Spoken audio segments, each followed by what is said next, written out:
Voilà, je vous salue dans le nom de Jésus-Christ à tous mes abonnés. Je vous aime et que Dieu vous bénisse.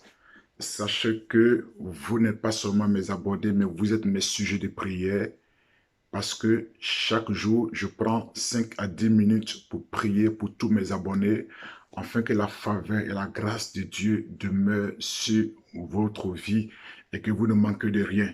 Voilà. Et ceux qui nous prenons aussi en marche, vous êtes sur la chaîne du prophète JSK.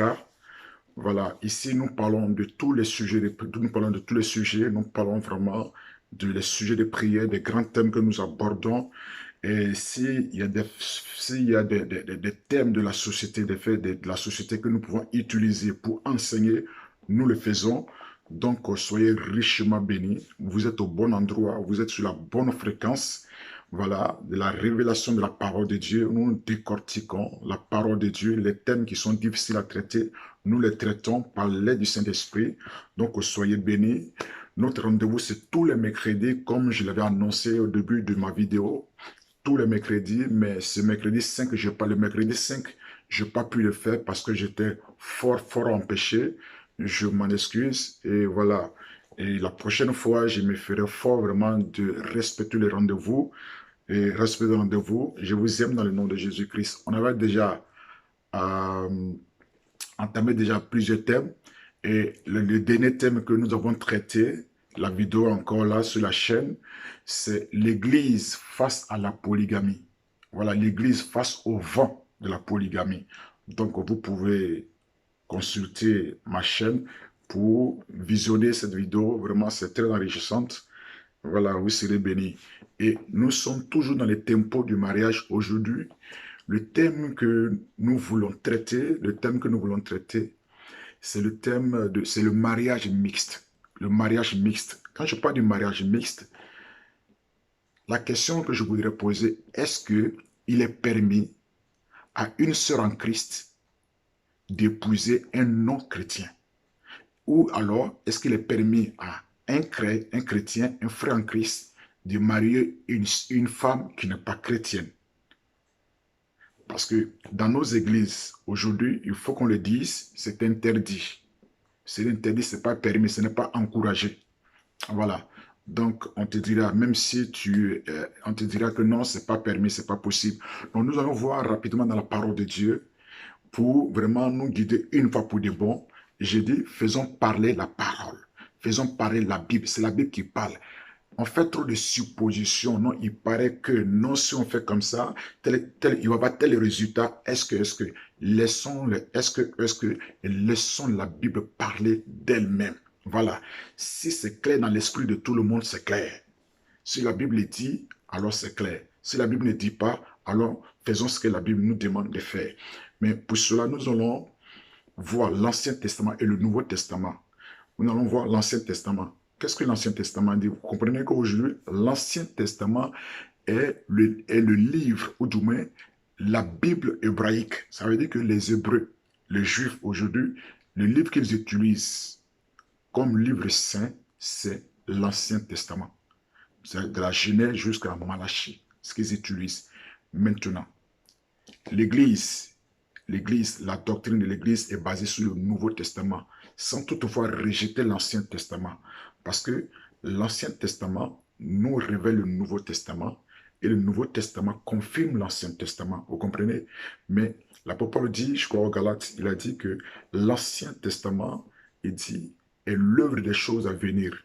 Donc, tout l'Ancien Testament est l'ombre des choses à venir et le corps se trouve en Christ.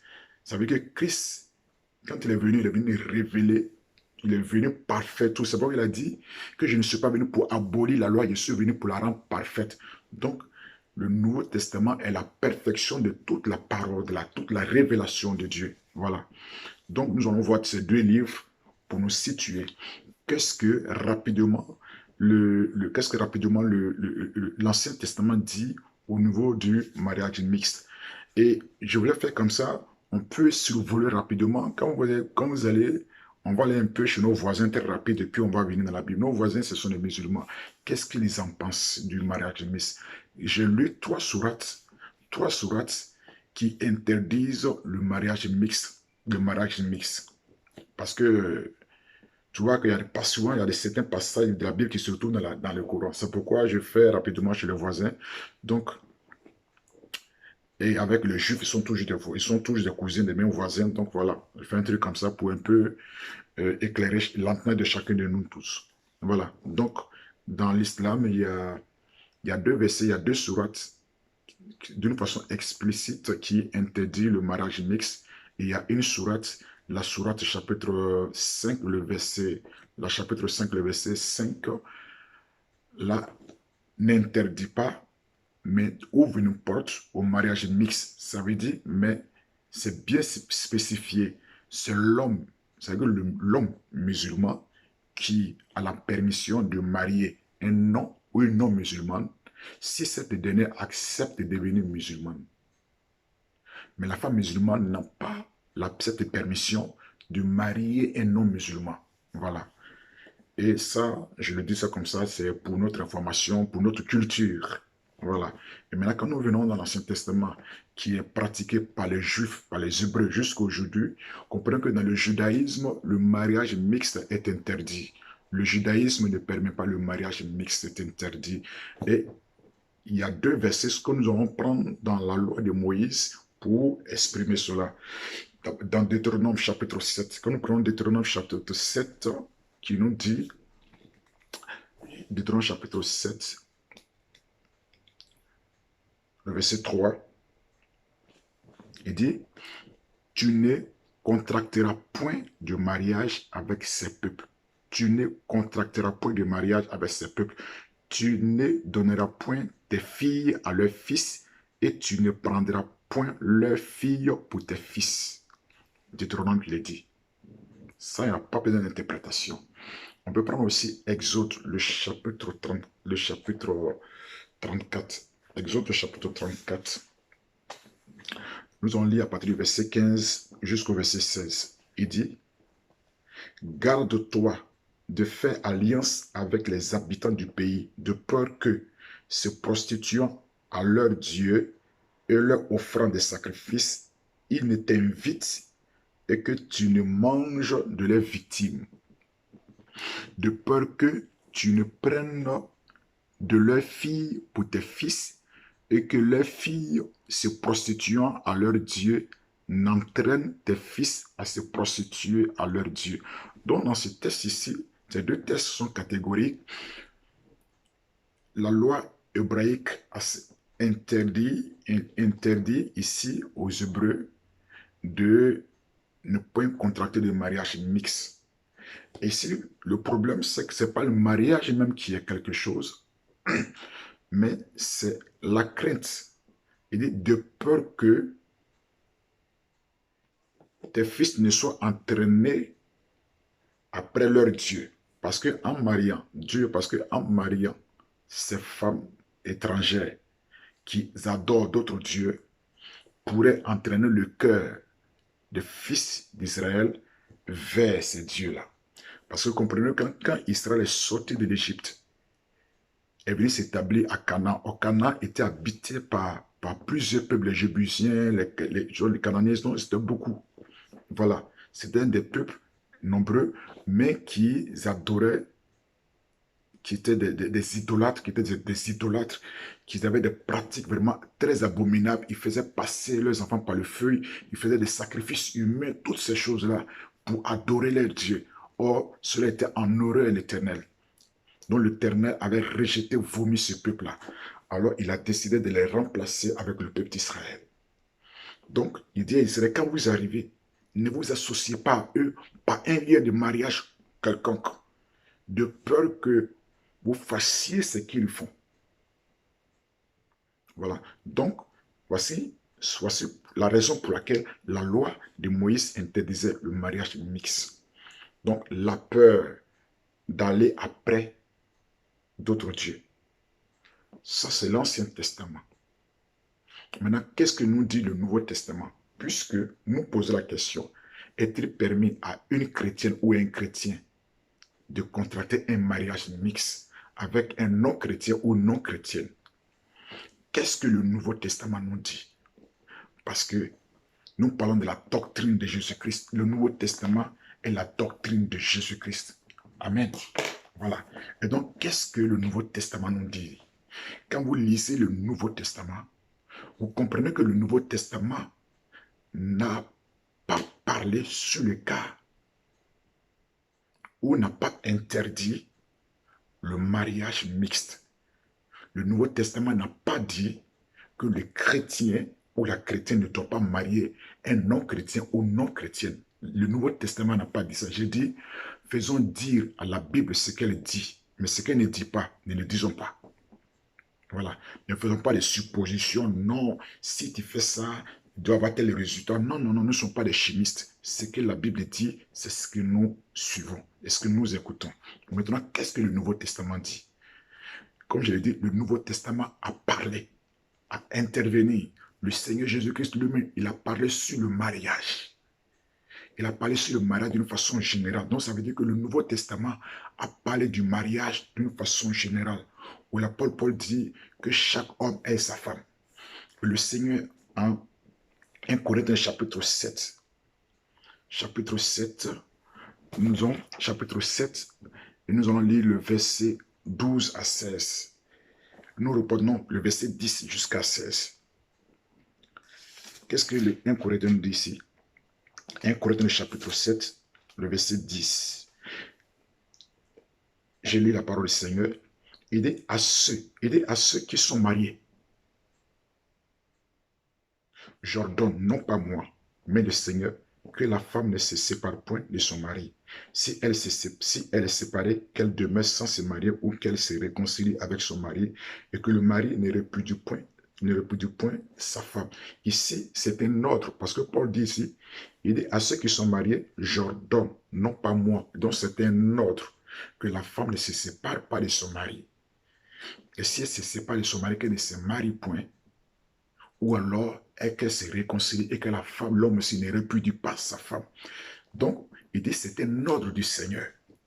Alors ici, le verset 12, alors Paul maintenant donne son avis parce qu'il dit aux autres, c'est-à-dire que les autres cas qui n'ont pas été traités par le Seigneur. Donc lui, Paul, rempli du Saint-Esprit en tant que l'apôtre de Jésus-Christ, lui va les traiter maintenant. Donc il dit aux autres, ce n'est pas le Seigneur, c'est moi qui dis. Si un frère a une femme non croyante et qu'elle consente à habiter avec lui, qu'il ne la répudie point. Et si une femme a un mari non croyant et qu'il consente à habiter avec elle, qu'elle ne répudie point son mari. Vous comprenez dans ce texte ici, Paul dit que ce n'est pas le Seigneur, mais c'est lui-même qui donne son avis. Il donne son avis. Or, nous savons que c'est poussé par l'Esprit que les hommes ont parlé de la part du Seigneur. Donc, si cette texte-là se retrouve dans la Bible, c'est qu'on doit aussi prendre cela aussi en considération.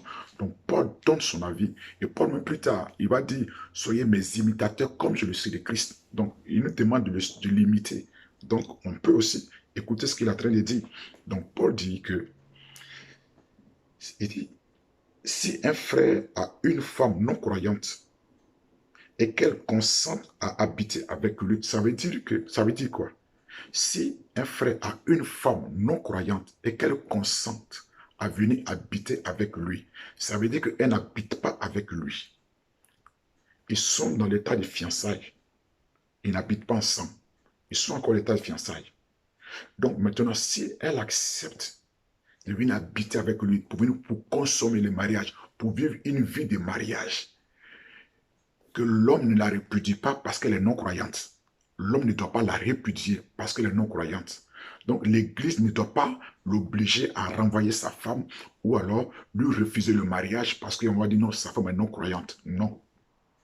Et le verset 13, il continue de dire, et si une femme a un mari non-croyant et qu'il consente à habiter avec elle, qu'elle ne répudie point son mari. Donc, si une femme, une sœur qui a pour mari un non-croyant et qui décide d'habiter avec elle, de vivre avec elle, de la prendre pour femme, qu'elle ne le répudie pas, qu'on ne refuse pas ce mariage, qu'on les laisse habiter ensemble, qu'on les laisse vivre leur vie, dans leur vie de couple, qu'on les laisse vivre leur vie de mariage, qu'on ne rencontre pas des choses sur eux, c'est permis, qu'on les laisse se marier, qu'on les laisse vivre ensemble leur vie de mariage. Vous comprenez? Le verset 14 continue pour dire, car le mari non-croyant est sanctifié par la femme et la femme non-croyante est sanctifiée par le frère. Autrement, vos enfants seraient impurs, tandis que maintenant, ils sont saints. Ça veut dire quoi? La Trinité dit clair ici. S'ils habitent ensemble, le non-croyant est sanctifié à cause du croyant. Donc, la crainte, dans l'Ancien Testament, la crainte, c'était quoi? La crainte était que Israël se retrouve en train d'adorer d'autres dieux. Mais dans le Nouveau Testament, où le Saint-Esprit est venu habiter pleinement avec nous et en nous, et la Bible dit que l'Esprit qui est en nous est plus fort que l'Esprit qui est dans ce monde. Alors, le non-croyant qui vient cohabiter avec toi, la Bible dit que ce non-croyant est sanctifié à cause de la grâce de l'onction divine qui est sur ta vie. Cette personne est automatiquement sanctifiée. Donc, ça veut dire que la main de l'Éternel demeure sur le couple.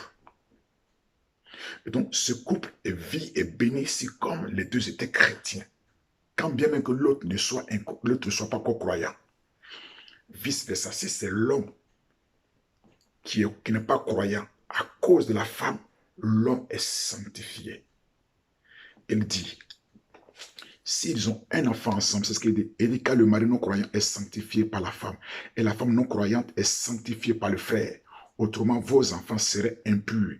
Donc, ça veut dire que s'ils restent dans l'état, s'ils restent sur l'étape de fiançailles, et qu'ils font des enfants sans habiter ensemble, chacun de son côté est fiançailles, puis ils font des enfants, cet enfant n'est pas sanctifié.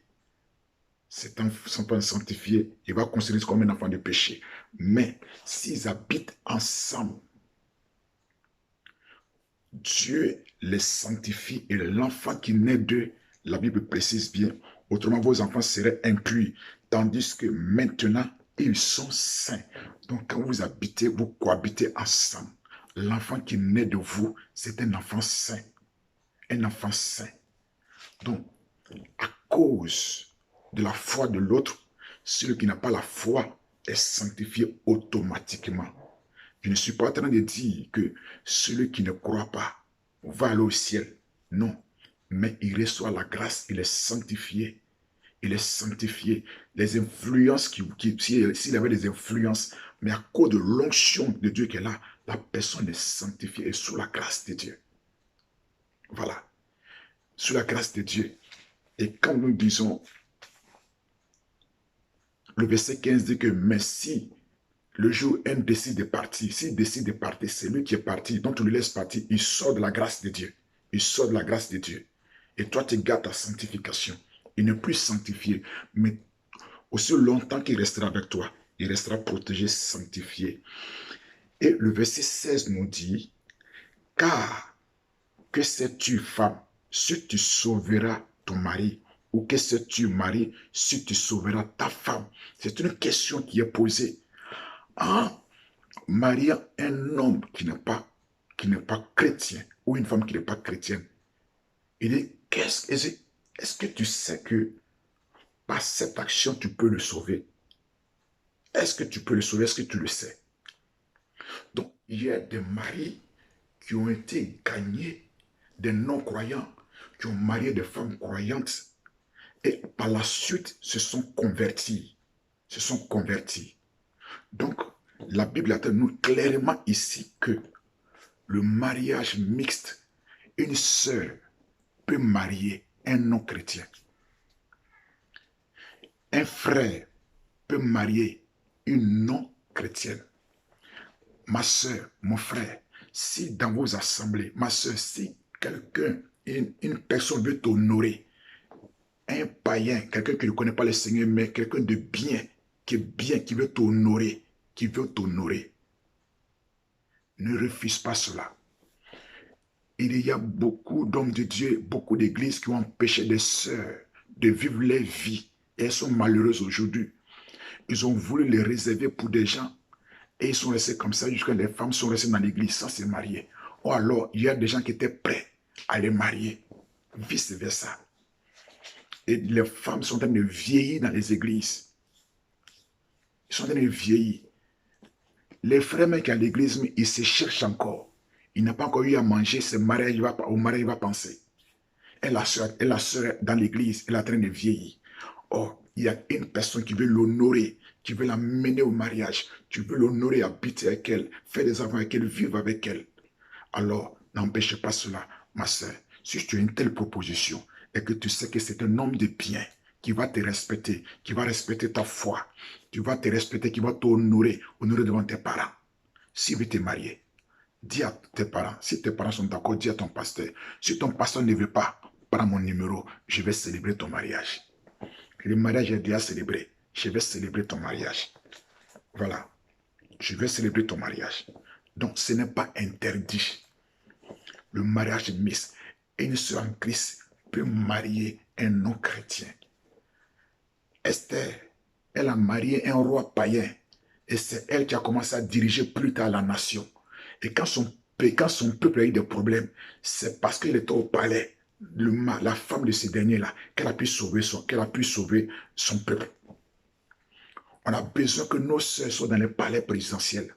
On a besoin que nos sœurs soient mariées à des ministres. On a besoin que des joueurs de foot, tous ces gens-là, que nous puissions les amener à l'église. On a besoin d'eux. Pourquoi vous fermez la porte? Ça s'est fait.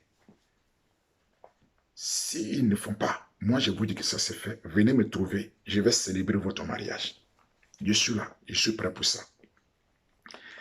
Et pour terminer très rapidement, on va prendre Pierre. Qu'est-ce que Pierre dit? Moi, je vous dis que ça se fait. Je vais vous donner encore un verset pour étayer. Parce que souvent, on nous dit non, que la Bible dit, excusez-moi, qu'est-ce que la lumière a à voir avec les ténèbres? Qu'est-ce que la lumière a à voir avec les ténèbres?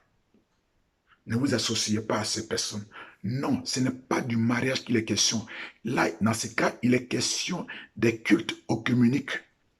Des cultes, il y a des prières œcuméniques où on voit des chrétiens, catholiques, protestants associés à des bouddhistes, à des marabouts, à des musulmans. Et puis ils font tous une prière ensemble. Donc cette prière-là, ça montre chez qui? Ça montre chez qui? C'est ce qu'on parle de lumière et de ténèbres. Mais le mariage, c'est le cœur. Le mariage, c'est le cœur. Donc, laissez les sœurs, laissez les frères vivre leur amour. Vivre leur amour. C'est Dieu qui amène au changement.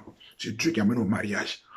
Vous dites que les autres sont des païens, mais on a des frères qui passent du temps. Il y a des frères bagarreurs, ils passent du temps qui a frappé les femmes, des chrétiens, des couples chrétiens, où c'est la bagarre.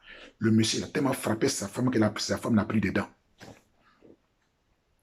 Et il y a des femmes chrétiennes, quand elles insultent les maris, ah non, elles ont un ministère, le ministère d'injure.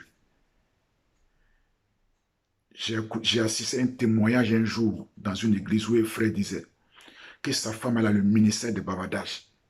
Que sa femme était en train de l'insulter un jour, au point que lui-même, il y a une idée qui lui est venue à l'esprit de prendre un pilon pour aller taper sa bouche. Et au moment qu'il s'apprêtait à le faire, le Saint-Esprit l'a bloqué.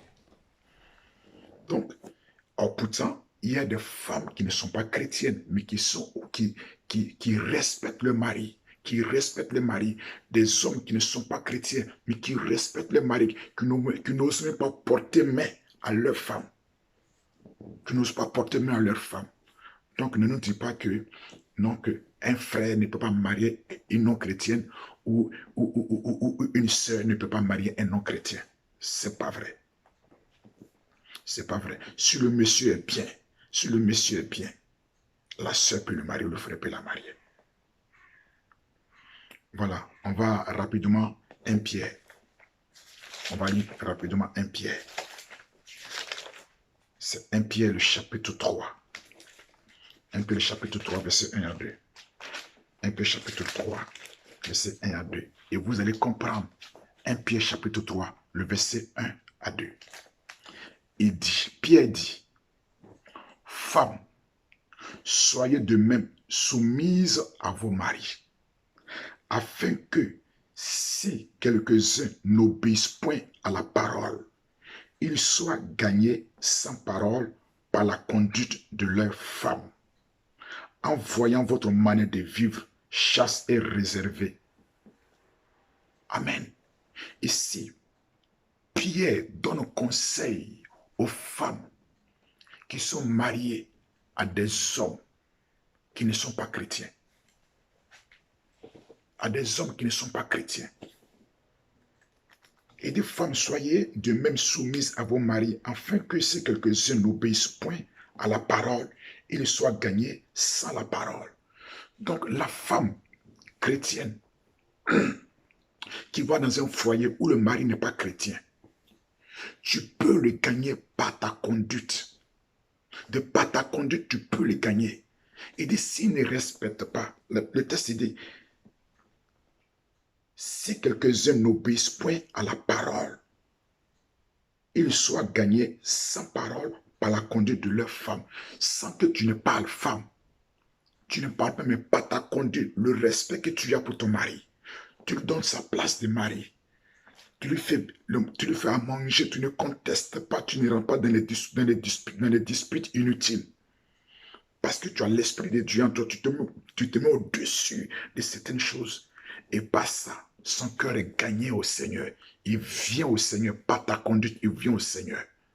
Donc le mariage mixte, ça peut se faire. C'est autorisé. D'une part que ça peut se faire. Si un frère veut te marier, ma soeur, si quelqu'un veut te marier et que c'est un homme de bien, marie-le. Que tu sois sur notre Esther, dans un palais, pour prendre aussi, pour parler aussi de notre cause. Si ton pasteur ne veut pas, viens. Voilà. Et dis par le mariage, tu sanctifies. Par le mariage, le non-croyant est sanctifié. Est sanctifié. Voilà la question qu'on se pose. Est-ce qu'un frère peut marier une païenne? Est-ce qu'une sœur peut marier un non-croyant? Le texte, nous, ici, Paul ouvre la porte. L'Ancien Testament dit non pour une cause, mais ici, le Nouveau Testament, qui est la perfection de toute la parole, de toute la révélation de Dieu, nous dit que c'est possible, qu'en le faisant, tu peux même sauver cette personne. C'est Dieu qui sauve, vous comprenez? Donc, toi, ma soeur, ta mission, c'est d'intercéder jusqu'à ce que cet homme-là vienne au Seigneur en ayant aussi une très bonne conduite. Que Dieu vous bénisse. Je vous attends pour vos mariages. Je vous attends pour bénir vos mariages. Voilà. Si c'est un ministre, il ne faut pas le marier. Non, l'Église a besoin des hommes excellents. Il y a des ministres, il y a des députés, il y a des gens qui sont là. On a besoin qu'il y ait des avocats, des députés, des ministres, des présidents dans nos assemblées. Mais c'est vous les femmes. Si le monsieur, tu sais qu'il te respecte et qu'il respecte ta foi, qu'il respecte ta famille, qu'il te respecte, appelle-moi, on va célébrer le mariage. Que Dieu vous bénisse. C'est votre serviteur, le prophète JKS. Nous allons nous retrouver encore le mercredi prochain, si Dieu veut, pour parler encore d'autres thèmes. Comment vivre dans le foyer. On parlera de ces choses-là. Soyez bénis.